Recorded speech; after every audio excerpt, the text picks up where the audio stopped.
FurryCon's starting to really grow in popularity lately too. I mean, it's not going to top out anime cons, but they are starting to gain foothold. All right. We're all from out of state here, right?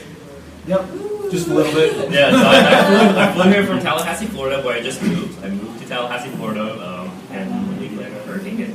Bad move. That blows. Boo. Alright. Obviously, I'm from Boston, and I flew in from Boston. Oh yeah, I'm from Texas, and Southwest saves lives. Yeah, because I moved to Tallahassee, and there's no Southwest. This is where I normally recommend to fly Southwest because you get the 2 free check-in bags. But no, there's no Southwest in Tallahassee, so I have to use Delta, so I have to pay for my bags, which is a little annoying. It's going to add extra cost, which I'm going to talk about because there is a thing about how much do you pay for travel versus distance of cons, because you could vend at a local con. Like I said, almost every single major metropolitan area will have these types of cons. But if you want to try to do more cons, you have to kind of branch out. That is where you have a little degree of how much do you want your travel to cost and how much luggage do you want to bring, because that's the difference. So for example, when I was living in Austin, Texas, and I wanted to vend at a con in San Antonio, like San Japan, I would normally take the megabus to go from Austin to San Japan. And that megabus would be as cheap as $1 sometimes, $5 to $20. So it's a really, really cheap range, but megabuses will normally only let me bring in one small carry-on bag and one backpack. So not enough, if you guys ever see my display, to bring out that stuff. So that's why, even though Dallas and Austin are only 3 hours apart driving, I normally fly into Dallas when I do cons there because I'm able to bring a little bit more. The other thing you could do is ride a train. So some areas have dedicated Amtrak rail systems. So I actually have taken an Amtrak from Austin to Dallas, and normally trains let you bring a little bit more. One check-in bag, one carry-on bag, and trains normally range from about $30 to $50 price. And then once you get up to flying, you get 2 check-in bags and 2 carry-on bags. Some airlines, like I said, have to pay for it. But if you get a plane costs a round trip for reasonably under $500. But if you want to bring a lot more, you have to drive your car.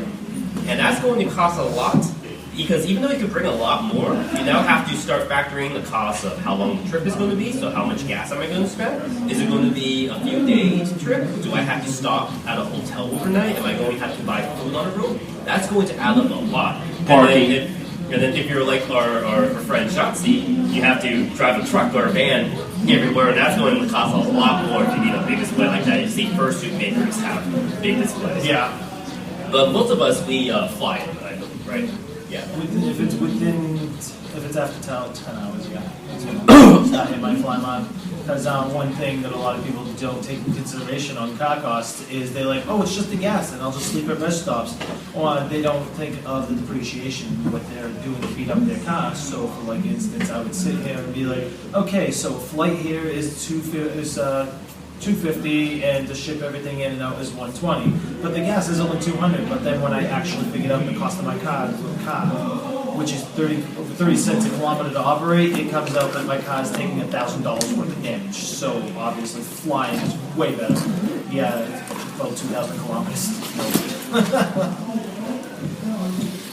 And yeah, so like I said, shipping to the hotel is a good idea. Some hotels do not charge you. Most of the hotels I've shipped stuff to do not charge you. Some might charge you a storage fee or a pickup fee, but most don't. But you can try to ship to the hotel. Shipping to a convention center is a little bit more expensive. And you fly with Southwest like I used to. Tell us why you like Southwest. It's hard when you're vending because you have to plan, like the cost of how much stuff you're going to bring. You have to estimate what you're going to bring and what will sell versus your display, which can be just as important. You need to know. For example, for most conventions, I'll usually bring this gigantic marquee, which takes up a lot of space. But usually if I bring family members, we can bring a bunch of extra luggage, we can afford this extra space, and it boosts sales. So sometimes bringing a bigger display, kind of factoring that in, can be just as effective as bringing more stock. So Southwest allows 2 free carry-on bags under 50 pounds, 2 like a backpack and a purse of some kind. 2 check-ins, a carry-on, And a personal item. Yeah. And that personal item could be a backpack. Yeah. Yes. So, Everything. the That's carry-on is why what you want to put all your heavy Yeah. stuff in, because unless it's all metal, it'll just go through and you're just carrying a 130-pound thing across the airport, and they don't weigh that at all. Yeah, that's where all my pins and cards go. It's in my bags. That's where all my dice and constant stops at TSA because they think they're all little batteries or something. Oh, yeah. So, then also, when you find an airline that you're really good with, start building up the air miles. So, for example, I flew with Southwest for all my cons for the last almost 10 years. And I have at least 6 free flights I still have to use. And I've been upgraded to an A-lister because I have flown so many times now I can't use it, sadly. So I got now that I'm stuck with Delta in Tallahassee, I got a American Express Delta rewards card. So now that I spend, I can get Delta points. I use JetBlue because I don't like my knees up to my ears on half these lines. Alright, so after your first few vending experiences, like you'll start trying to vend everything. You say, oh, these guys are selling buttons and badges and wall scrolls and prints. I'm going to do the same thing. You'll notice some of your items start selling more than others, and that's when you start taking note of things. So for example, at BronyCon 2014, 2015, I looked at the amount of money each item brought in for sales, and if you look at the purple and black, these were the amount of money my tarot cards and card games were going for. Don't do tarot cards, that's my thing. But if you see that, don't step in people's niche markets. but if you see Bad that, idea. if you see that red little sliver, that's how much sales Prince were bringing in for me. Despite Prince taking up most of my booth and taking up a lot of weight, Prince brought in less money than buttons were making for me. So once I figured that out, I decided to cut out the Prince.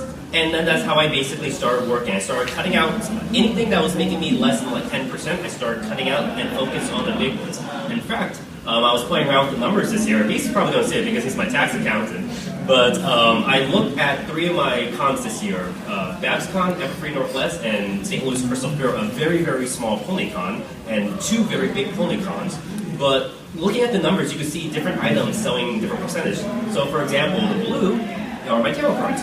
At BabsCon, I barely sold any tarot cards. At Crystal Fair and Everfree, I saw a lot more tarot cards. But if you look, my top 4 items, the ones in blue, gray, orange, and yellow, they all collectively made up 75% of my sales. So after that, I started looking about what am I going to focus on for BronyCon. And I noticed all these 4 items added up together exactly make up 75%. So that's what I started focusing on when I moved around for BronyCon.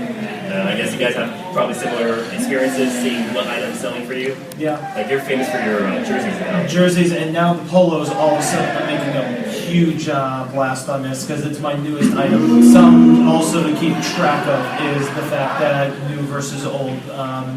Just because like prints may be waning for one person doesn't mean they're waning for everyone. They might be just shifting focus. Like maybe everyone has Chocolate Pony on their wall, but no one has another artist that's coming in on their wall. So it's really just an ever-changing market for yourself as well. I think a good example is when I started at PonyCons, I was one of the first to make coins and flags. But the coins and flags were barely selling, so I stopped for about 3 years, and all of a sudden some other people started selling coins and flags, and I was like, wait, that was my original thing. How am I not making money off it? So I moved back to coins and flags, and once again, they became one of my best sellers again. So sometimes something that, if you were the, sometimes I think there's a concept called the early bird does not get the worm, because if you're too early on something, it might not even be recognizable enough that it gets traction. First is the best. Yes. And what do you find is one of your best-selling items? It's always hard because, you never know from one convention to the next. You know, some people, especially if you go to the same convention time and time again.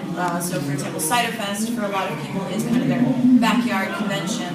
So, I'll see a lot of regulars here, and it'll be cool to show them what new stuff I have. But at the same time, the market becomes smaller and smaller because they'll be like, oh yeah, I've already got this print, I've already got that. So you have to always find new ways to surprise, and a lot of people don't even have wall space nowadays. So you have to find the little weird things that everybody's into.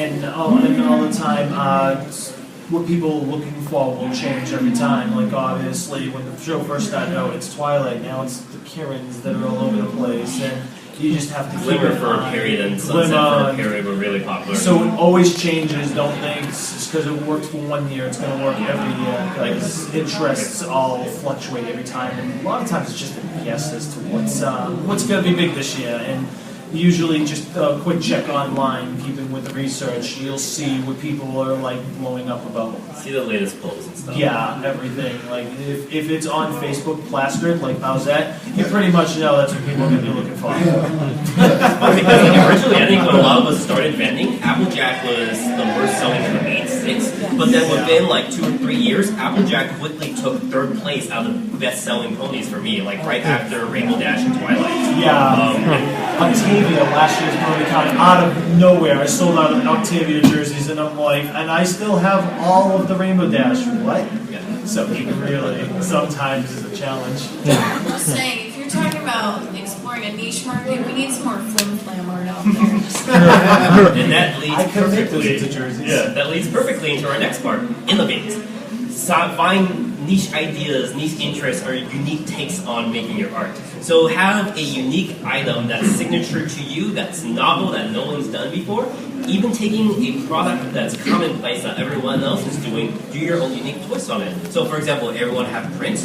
Do your prints holographic, or do your prints glow in the dark? Everyone has buttons. Maybe put googly eyes on your button, or sparkles on your buttons, and your buttons stand out. I use glitter on your jerseys. Yeah. So you could even take things that everyone else is selling and give it your own unique touch. So for example, I like to use my example. Now people know me for tarot cards. Tarot cards just were one of the things I had starting out with Pony Fan. And once I realized everyone was liking my tarot cards, people came up to my booth knowing me as a tarot guy. That's what I focused on. Also, don't be afraid to try new things. So, for example, BronyCon 1 year, I tried out the acrylic stands. This was before anyone else was doing. Again, this is another early bird thing I tried to do. Anime cons were just starting to pick up on acrylic stands. I gave it a shot. People liked it, but they didn't really sell, which was surprising because, for example, these stands, when I posted on Twitter, everyone was raving about them. They wanted to buy it, and they barely sold. I had these for about 3 years now, and I'm still have a big stock on them. So sometimes it does not work, but don't be afraid. Don't let it deter you. Don't be afraid to innovate. Small batches sometimes work, and sometimes it's as simple as like a little price change. Like what will often happen is you'll bring some out on the market, but the price is just like $2 off. And sometimes it happens with my jerseys, and it was something that happened recently. My jerseys were an average of $29, and people were like, and then I brought it down to $27, and they started selling like crazy. $2, all the difference, and it didn't. And honestly, the fact that I'm selling more, it didn't hurt the bottom line at all. It improved it.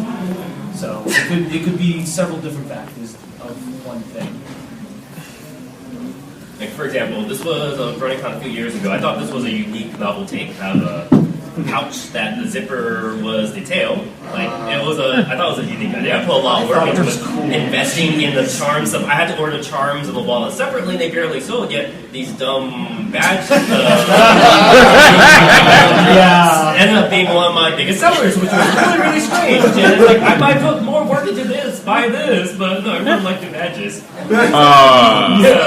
Yeah. And that's why would you hang that on your wall? That's terrifying. That's why we also recommend you have smaller items. I call these impulse buy items. These are very, very small $1, $2 items that you kind of put in front of your checkout window. So when people are buying your big price items, they feel inclined to add some smaller items to it. So buttons and ribbons are really, really safe.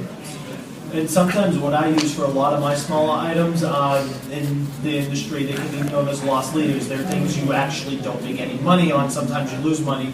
But I'll do things like I'll say, if you buy 6 of these, I'll throw in one of these for nothing. And sometimes little things like the buttons have value. People see them as $3 each. If you're saying, yeah, if you buy a wall scope for $50, I'll give you like 3 or 4 buttons for nothing. And they're like, oh wow, another $7 for free. And it maybe cost you 50 cents and you lost the 50 cents because you gave it away for free, but you just sold a $50 item.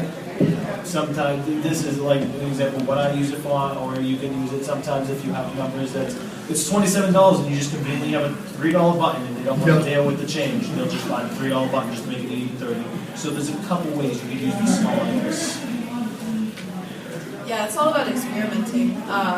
Some people, I know for me when I'm hunting around at cons, I'm trying to spread around my money. Anything over $5 is too much for me, and then I get really really picky. So anything that's small that draws you in will then eventually turn the customer on to the rest of your booth. Oh, look at this bigger one. Well, I think I could invest this. It gives you time to